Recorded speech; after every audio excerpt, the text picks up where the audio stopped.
খুব মনে পড়ে তোমায়, খুব কথা বলতে মন চায়, একটাবার দেখতে মন চায়।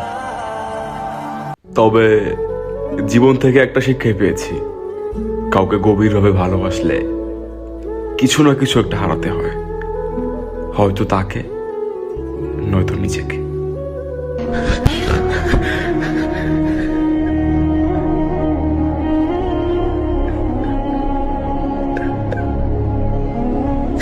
আপনাকে ভুলতে না পারার একটাই কারণ,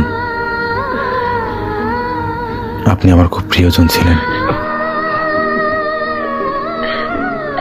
তুমি যদি আমাকে ছেড়েই যাবে,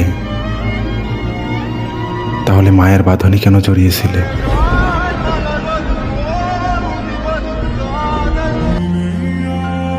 আমার পুরা জীবনে আমি শুধু একটা মায়েরই ভালোবাসছি, আর এতটাই ভালোবাসছি, ওরে ভালোবাসতে বাসতে হয়তো আমার জীবন শেষ হয়ে যাব, মাগার ওর প্রতি ভালোবাসা আমার একটুও শেষ হইব না। তোমার সঙ্গে কথা হোক বা না হোক, তুমি আমার সারা জীবন প্রিয়ই রয়ে যাবে। বারবার ফোন চেক করি আর মনে মনে ভাবি তুমি হয়তো মেসেজ দিয়েছো, কিন্তু ফোন চেক করে দেখি তুমি মেসেজ দিবা তো দূরের কথা, আমি যেই মেসেজ দিয়েছি সেটাই সিন করনি।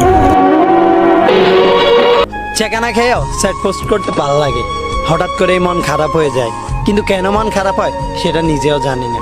ইচ্ছে করে অনেক দূর হারিয়ে যেতে, নিজের মতো করে বেঁচে থাকতে, হাজারো মানুষের ভিড়ে নিজেকে একলা মনে হয়।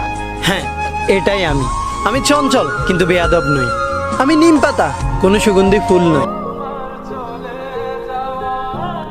যাকে সবসময় হারিয়ে ফেলার ভয় পাইতাম, সত্যিই আজ তাকে হারিয়ে ফেললাম।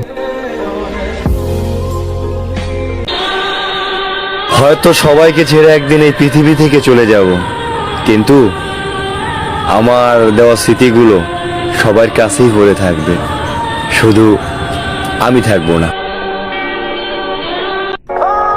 আমি সবকিছু ছাড়লেও তোমাকে ছাড়তে পারবো না, তাই তো তোমার উপর রাগ করলেও আমি বেশিক্ষণ থাকতে পারি না। মহাদেব, তুমি তার সব সময় খেয়াল রেখো, যে আমাকে প্রতিটা সময় খেয়াল রাখে। আমার মাথা কাজ করতেছে না, আমার সব কিছু এলোমেলো হয়ে গেছে, আমার আর বাঁচতে ইচ্ছা করে না। আমি বেশি দিন বাঁচতে পারবো না, তুই দেখে নিস, আমি বেশি দিন বাঁচতে পারবো না। রক্তে মিশে গেছো তুমি, মৃত্যু ছাড়া তোমাকে কখনোই ভোলা সম্ভব না। সবাই তো পৃথিবীর অনেক দামি দামি জিনিসগুলো চায়, আর আমি একটা মানুষ যে কিনা শুধু তোমাকেই চাই। এটা মিথ্যে কোনো গল্প নয়, কারণ কিছুই থাকে না কাউকে মনে পড়ার। আসলে যারা মনের মানুষ তারা বিনা কারণেই মনে পড়ে যায়।